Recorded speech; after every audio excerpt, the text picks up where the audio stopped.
how to really succeed with parent-teacher conferences. I know a lot of parents, including my own kids, were parent-teacher conferences this week, and surprised by a lot of the things that happen with parent-teacher conferences. And I thought, as a former high school English teacher, and as a parent of four, and as someone who has moved into the space of continuing to help teach kids with my own business, I thought it would be helpful for some of you out there who really don't like to go to parent-teacher conferences, or who go and they question how that was valuable, to them. I thought it would be really helpful to have that here and give you 5 tips, including what not to do during parent-teacher conferences, so that you can ultimately help support your child, help create a more positive school and learning environment. So what are the 5 tips I have for parent-teacher conferences? The first one has to do with taking 2, 3, 4 minutes before you do go. Really think about what is it that you want to get out of the parent-teacher conference. Is there a problem that your child, whether your middle school child or your teenager, is having with one of the classes? So if there's a problem, what is it that those 5, 10 minutes, depending on how long you have? You know, at the former school where I taught, the conferences were really short. I mean, so short. So what is it that you hope to accomplish? Do you want to just get a sense of the teacher's personality? Do you want to introduce yourself, and even if things are difficult with your child and that teacher, or your child in that class, just move into gaining a little bit more rapport, a little bit better rapport than not even knowing who the teacher is, or if you know who the teacher is, if there's a problem, how can you move closer to helping your child resolve that problem? So the number one tip for parent-teacher conferences, and I'm going to type it in the chat after I talk. It's a little bit difficult to do. So as I talk to you, and if people like to pop in and off and try to read comments. So number one is set your goals for your conference. I know for me, I like to just go and meet the teacher. We have my family has family dinners as much as we can, even if it's 8 minutes sitting down between practices or someone running here and there. And I hear a lot of stories from my own high school kids about their teachers. And I think it's so much fun to put a face to a name and attach them to these stories, for better or for worse. So number one, what are your goals for the parent-teacher conference? And I'm going to get at what not to do during this short time together. We'll get to that. So, number 2 is, I love this thing. We say it a lot on here. Action creates clarity. So number 2, action creates clarity. What can you actually do during the parent-teacher conference so that you walk out of there feeling a lot more clear on your child's success? Do you have questions to ask? Do you want to see if the teacher can talk more at a different time? And we'll get to that. So number 2, action creates clarity. So just go. I'm so surprised as to how many parents say, like, oh, well, my son's in 8th grade.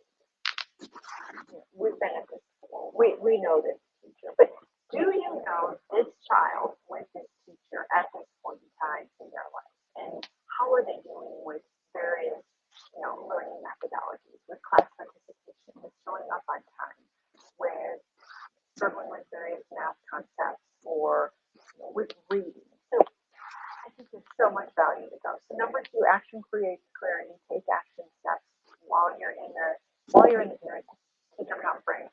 And then backing up, the first step was set goals. What are those action steps you want to take? Okay, let's talk about what not to do. I think this is really fun and interesting. So do not go over the allowed time. Now, this is tricky because some schools don't have an allowed time. You just kind of go and show up. So what is an appropriate time for you? Personally, I think 5 minutes for a parent-teacher conference. That's what it was like at my old school. I think that's really quick. But that time, that short time frame, that 5 minutes is just enough to build rapport, to introduce the idea of taking a conversation, to a longer phone call. It's just enough time to ask specific questions like, what can I be doing at home to best support my child? So the number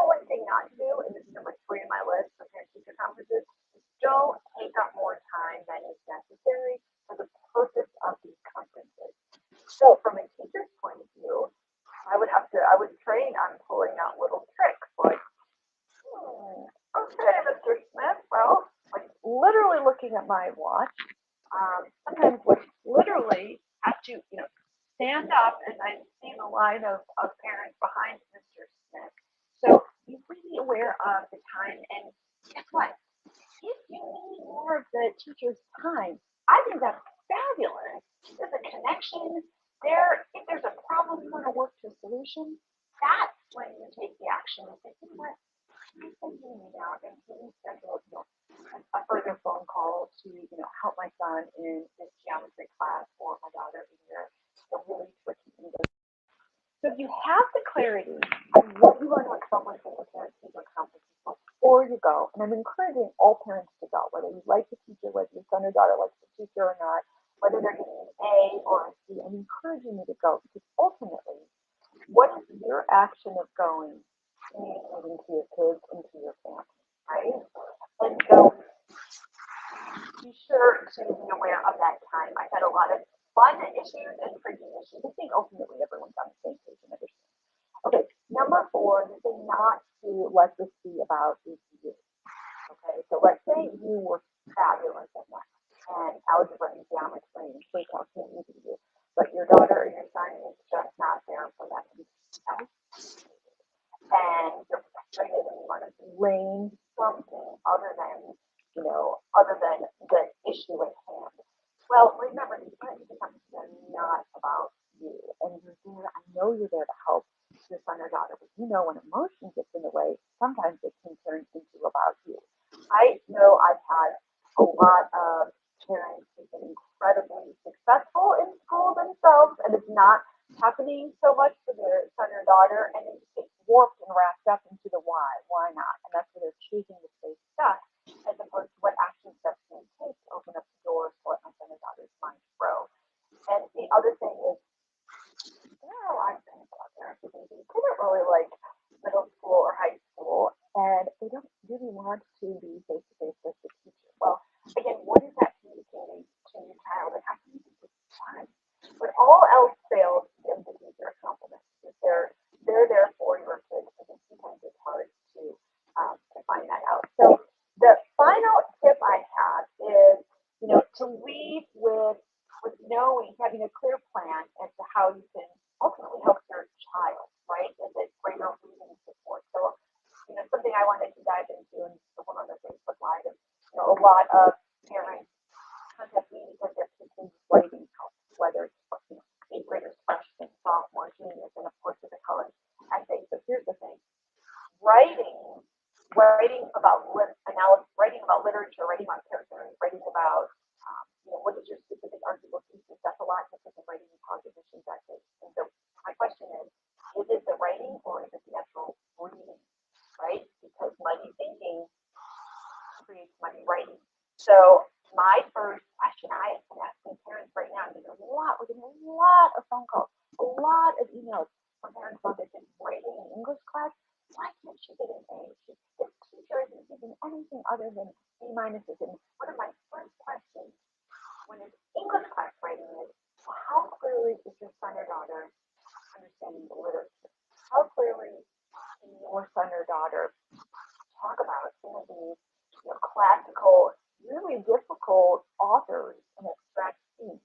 And if that thinking isn't clear, how in the world can we have clear writing? That's a whole nother conversation, right? Really gets down to reading comes. But as far as the last tip goes, how can you wrap that parent teacher conference up so that you feel empowered as a parent, so that you feel like you have clarity, so that you feel like you have great energy to pass along to your son or daughter, whether it's steps that you're going to take, steps that you are going to take to help foster a better educational environment. So putting the phone down and just picking up a book. By the way, this is an old classic. It's a great book. I'm writing well, and I've been dipping with some of my seniors that I've worked with college admissions essays, and they realize they have suffered as far as learning about what they're writing. Like, how can you use that parent teacher conference in a better place than before you actually sat down for those 5 minutes, those 10 minutes? I know some schools are going to 15 minutes, maybe even 20 minutes with that teacher. So when you teach teacher's point of view, the teachers are quite focused on making sure that they're talking about the right student, right? And then they're able to have specific details about that student. Usually by this time of the year, I would know, I have no idea how I did this with 125 students. No idea looking back and having 4 little actresses. But I would have laser sharp clarity on each one of my students. And when those parents sat down, I can't even tell you how much I enjoyed even if the student wasn't in class or there was an issue. I absolutely love student discipline. So please do go. Of course, you have your own opinions on this, but I think it's a wonderful way to foster a positive educational environment. It's a wonderful way to know your case teachers and for the rest of the year. And you said the concept that happened in class. You can picture that teacher, right? You can contribute to the conversation. So let's go through the tips then for maximizing this week. Number one, what are your goals for the conference? And how do you set goals? Real quick, like I'm talking about 2-3 minutes, so that way you're like you're walking your body this way. Number two, what action steps can you take even during the conference to get questions answered as you can do at home. Really be an active participant, not just sit there and expect to see them. It's like a work thing that happens during the conference is so boring. And with multiple students, like I don't understand. I know a lot of people do that. They need to do what they feel is best for their class, but I love, like helping student with helping students with possible learning, but always something there. Always so much fun. So number 3, what not to do. Do not take up a lot of time. Do not have the time to dive into this or talk about the student. If you're your older child that they had 6 years ago, this is the time to have your goals. This is the plan. Walk out of there. Sorry. Don't take up a lot of time. The issue. That is much better than think about it. The teacher, if she has to talk to what? 20, 50, 75, 100, really doesn't have the space, the mental capacity to if there's an issue with your son or daughter, you can usually meet in like 5 minutes. Note here, number 4 is not focus solely on the grade, right? Perhaps the focus on what nice food, but supportive of my child do, not just the grade. That is putting extra emphasis on the outcome of behaviors that are taking place or not taking place. How bad habits or good habits that are taking place or not taking place. And then the final one, I'm looking at so many now that probably actually said like 8 today. Let's see. The final one that I'm going to talk about is remember. Not saying this I about you. Right, so if you feel like your daughter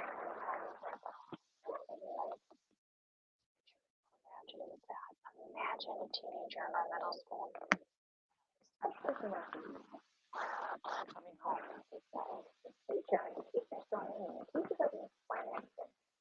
Okay. Right. And it's not about successful you were in school in a particular subject. Just like the teacher conferences. Your actions are this is a value. No matter the situation, no matter what you're talking about, but how fabulous is so much time into school and the values you you most likely value. You most likely are more sympathetic parent and you want to continue your legacy. In grade 7th and 8th grade, or sophomore degree in college, everywhere in between. You want to be a strong pillar for you. You've supported them in every area. So why not go and find out who these teachers are, who these teachers are that truly love your kids and love the value of learning. And know that there is no failure.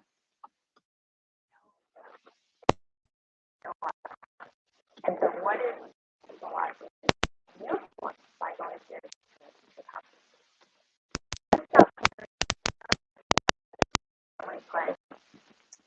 If I want to please call that the lady, please call that the strategy class.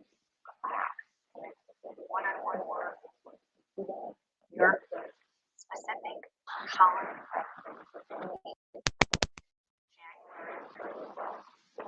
hit the ground running with someone next fall.